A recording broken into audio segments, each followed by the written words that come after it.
Hello gamers, जैसा कि आपने वीडियो को शुरू में देखा, जो कैबिनेट वो कैबिनेट है सर्किल का CC 801। तो अगर आपके पास भी ऐसा कोई रिलेटेड या फिर इससे रिलेटेड कोई भी कैबिनेट है तो आप इस वीडियो को अंत तक जरूर देखिए, क्योंकि आज हम इस वीडियो में इस कैबिनेट को क्लीन करने जा रहे हैं। तो आपको पता चल जाएगा कि इस कैबिनेट को क्लीन कैसे करा जाता है। तो वीडियो को अंत तक जरूर देखिए अगर आपके पास भी ऐसा कोई कैबिनेट है तो, या फिर आपको जानना है कि कैबिनेट को क्लीन कैसे करते हैं। So let's go.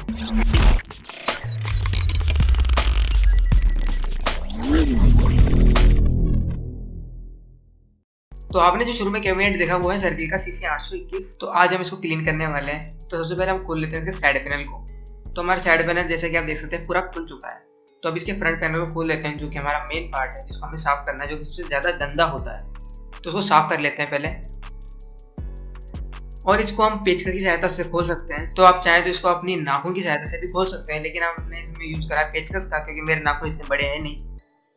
तो इसको निकाल लेते हैं, और आप खुलते के साथ देख सकते हो कि इसमें कितनी डस्ट जमी हुई है। और इसके जो फ्रंट में फिल्टर लगा हुआ है वो बहुत ही गंदा हो रखा है, क्योंकि इसमें जो फैन लगे हुए हैं फिल्टर के पीछे वो एयर को अंदर की तरफ खींचते हैं, और बैक वाला फैन है वो बाहर की तरफ एयर को फ्लो करता है, जिससे कि अंदर की तरफ खींचने के चक्कर में ये थोड़ी बहुत डस्ट भी खींच लेता है, या थोड़ी बहुत तो क्या है पूरी डस्ट ही खींच लेता है। क्योंकि अगर आप किसी रेत वाले इलाके में रहते हो, या फिर आप किसी ऐसे इलाके में रहते हो जहाँ आंधी आती रहती है, तो आपको ये प्रॉब्लम फेस करनी पड़ेगी इस वाले कैबिनेट के साथ, या फिर ऐसे कैबिनेट के साथ जो कि एयर फ्लो को अंदर रहते हैं फ्रंट पैनल से, जो भी फिल्टर लगा हुआ हो उसके साथ। और अगर इसमें फिल्टर नहीं लगा होता तो पूरी की पूरी डस्ट है वो अंदर के अंदर रह जाती, यानी कि अपने रैम में, ग्राफिक कार्ड में, या PS में, या फिर हमारे CPU कूलर में लग जाए। और हमारे CPU कूलर में पहले ही डस्ट लगी हुई है, तो आपको आगे वाली पार्ट में पता चलेगा आपको धीरे धीरे। तो हम इसके फिल्टर में से इसके दोनों फैन निकाल लेते हैं और इनको सही तरीके से जमाएं, ताकि हम इसमें फिल्टर में इसको सही तरीके से लगा सके। क्योंकि मैं इसमें कई बार ये वाली गलती कर चुका हूँ कि मैंने इसमें फैन को उल्टा लगा दिया है, यानी कि जो सर्किल का स्टिकर है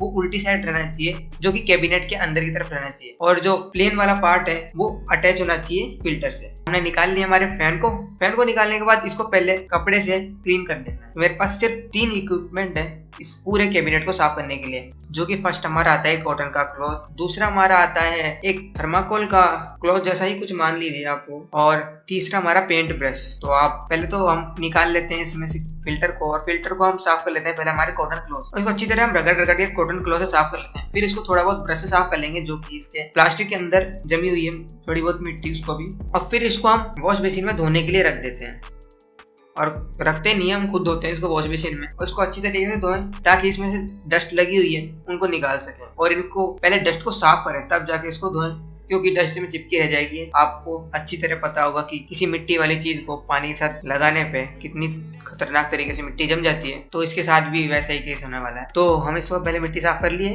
अब इसको पानी से धो लेते हैं। अब धोने के बाद इसको सूखने से पहले जो थर्माकोल का जो पार्ट था उससे इसको अच्छी तरह साफ कर लें, ताकि ये सूख जाए और इसका पानी है वो निकल जाए। और पानी निकलने के बाद इसको धूप में रख दीजिए, फिर कहीं भी रख दीजिए। अब गर्मी का तो मौसम है, तो जरूरत नहीं है आपको, धूप के कमरे में सूख जाएगा, पड़ा है। और फिर हम इसके अगले पार्ट की तरफ चलते हैं, जो कि है, तो अब हमारे स्टॉक को क्लियर कर लेते हैं ताकि साफ हो जाए कैबिनेट। और क्या, और साफ कर लेते हैं हमारे सबसे पहले फ्रंट पैनल के। तो उसको पहले हम ब्रश से साफ कर लेते हैं, फिर इसमें हम कपड़े का यूज करेंगे, क्योंकि जब आप डस्ट इसको ब्रश से साफ करोगे तो ये वाली डस्ट आपके पीछे की तरफ लग जाएगी, जो कि हमारा थर्माकोल का नेट लगा हुआ है उसके। तो पहले हम इसको पहले अच्छी तरह ब्रश से साफ कर लेते हैं, फिर इसको कपड़े से पोंछ देंगे, ताकि जो मिट्टी है यानी जो डस्ट है वो लगी की लगी ना रहे और छूट जाए। तो अच्छी तरह हम क्लीन कर लेते हैं हमारे फ्रंट पैनल को।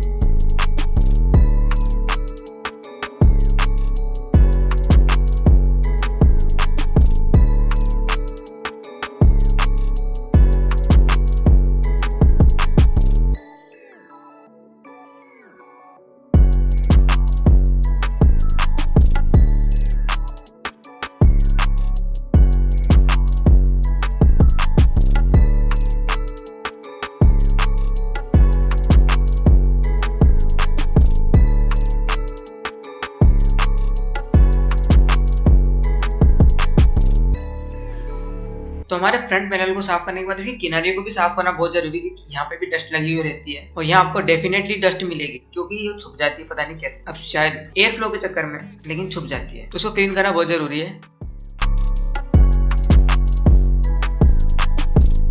और बढ़ते हमारे मेन पार्ट की तरफ, जो कि इनर बॉडी है कैबिनेट की। इसमें हमारा PSU और मदरबोर्ड और हार्ड डिस्क और उसके स्लॉट मिल जाते हैं। तो अब सबसे पहले हम इसको कपड़े से क्लीन कर लेते हैं हमारे कैबिनेट को, और बाकी जो डस्ट बचती है उसको ब्रश से क्लीन कर लेंगे जहां अपना कपड़ा नहीं पहुंच सकता।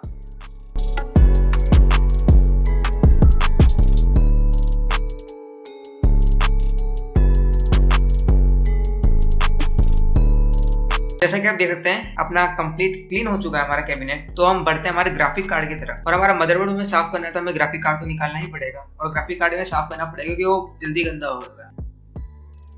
और जैसे कि आप देख सकते हैं मैंने ग्राफिक कार्ड को निकाल लिया है। अब ग्राफिक कार्ड को आप कपड़े से साफ कर सकते हैं, ब्रश से साफ कर सकते हैं, और ऐसा नहीं कि आप किसी गीले कपड़े साफ करें। आपको सिर्फ एक ड्राई क्लॉथ लेना है जो कि कॉटन का हो, या फिर किसी का भी चल सकता है। और ऐसे कोई आपका ग्राफिक कार्ड खराब नहीं होगा कि आप कपड़े से अपने पिन को रगड़ रहे हैं ग्राफिक कार्ड की, क्योंकि अगर इतनी जल्दी ग्राफिक कार्ड खराब हुए होते तो ग्राफिक कार्ड इतने नहीं चलते। अपन कैबिनेट को कितनी बार साफ करते हैं, कितनी बार ग्राफिक कार्ड को निकालते हैं, कितनी बार ग्राफिक कार्ड को डालते हैं, और फिर हम हमारे क्लीन कर लेते हैं हीट सिंक को अच्छी तरह।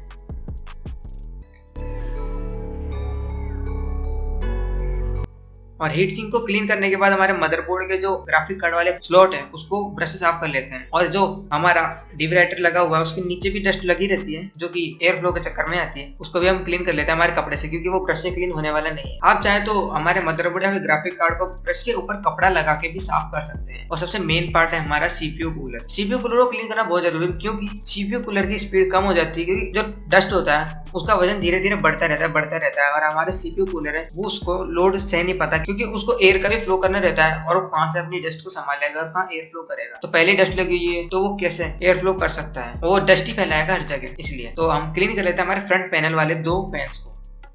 तो इनको भी अच्छी तरह क्लीन करना क्यों जरूरी है, क्योंकि जो हमारा एयर इनटेक होता है और उसमें जैसे फिल्टर भी गंदा होता है, उसके आर पार भी डस्ट चली जाती है, फिल्टर के पार भी, जिससे फैन गंदे हो जाते हैं। और क्योंकि ये फिल्टर के जस्ट पीछे ही लगे रहते हैं, देखो आपने ध्यान से देखा होगा कि हमारे फ्रंट पैनल में 2 फिल्टर लगे हुए हैं, एक तो हमारे फ्रंट पैनल के जाली में और दूसरा लगा हुआ है एक फैन के साथ। इसके बावजूद भी फैन गंदे हो रहे हैं और इसके अंदर भी डस्ट जा रही है। और मैंने इस कैबिनेट को अब की बार 3 महीने में साफ करा, नहीं तो मैं हर महीने साफ करते रहता हूँ, क्योंकि बारिश का मौसम है तो आंधी कम बारिश ज्यादा आई है, नहीं तो रोज आंधी आती रहती है इधर। लेकिन अब गर्मी आ चुकी है, मेरे को साफ हर महीने ही करना पड़ेगा। तो बढ़ते हैं इसके अगले पोर्शन की तरफ, जो कि हमारा है फ्रंट पैनल में लगने वाला, जो हमारे फैन के पीछे रहने वाला फिल्टर, या फिर आप हार्ड डिस्क कूलर भी बोल सकते हैं उसको, या छेद बने हुए हैं उसमें, तो उसको क्लीन करना बहुत जरूरी है। क्योंकि आप देख सकते हैं यहाँ पे 3 परत हो गई, एक फैन की हो गई, एक फिल्टर की हो गई, एक थर्माकोल फिल्टर की हो गई, उसके पीछे भी डस्ट लगी हुई है जो कि हमारा होल वाला पार्ट है उसमें। और अब हम हमारे फैन को हमारे फिल्टर में लगा चुके हैं, जो कि हमारा कंप्लीट सूख चुका है। लेकिन उसको सही तरीके से लगाना, जो कि C वाला पार्ट है, यानी कि जो कंपनी की ब्रांडिंग वाला पार्ट है, पीछे की तरफ रहना चाहिए, और जो जिसमें कुछ नहीं लिखा हुआ वो फिल्टर की तरफ रहना चाहिए। अब इसको लगाने के बाद इसको जल्दी से हम फिक्स कर लेते हैं हमारे कैबिनेट के अंदर, और हमारा कैबिनेट क्लीन हो चुका है कंप्लीट तरीके। लेकिन हमारा एक सबसे बड़ा पार्ट रह चुका है भी क्लीन करना, जो आप वीडियो को आगे देखिए, जब तक आप देखिए टाइम लैप्स को। और फिक्स कर लेते हैं हम हमारे फ्रंट पैनल को। और सबसे हमारा मेन पार्ट आ चुका है, जो कि हमारा है कैबिनेट का फैन, जो कि हमारे पीछे लगा हुआ है। उसको क्लीन करना बहुत जरूरी है, क्योंकि वो ज्यादा गंदा होता है, और यही फैन है जो कि सबसे ज्यादा RPM पे घूमता है हमारे कैबिनेट के अंदर। अब मेरे को पता नहीं, क्योंकि मेरा जो CPU कूलर है वो स्लो घूमता है और ये पीछे वाला कूलर ज्यादा तेज घूमता है, इसलिए मैं बता रहा हूँ। नहीं तो कई होगा तो कूलर इतने फास्ट होते हैं कि वो सारे कैबिनेट के फैन से तेज घूमते हैं CPU वाले। और जैसे कि आप देख सकते हैं वीडियो में हमारा पूरा का पूरा कैबिनेट क्लीन हो चुका है। तो ये प्रैक्टिकल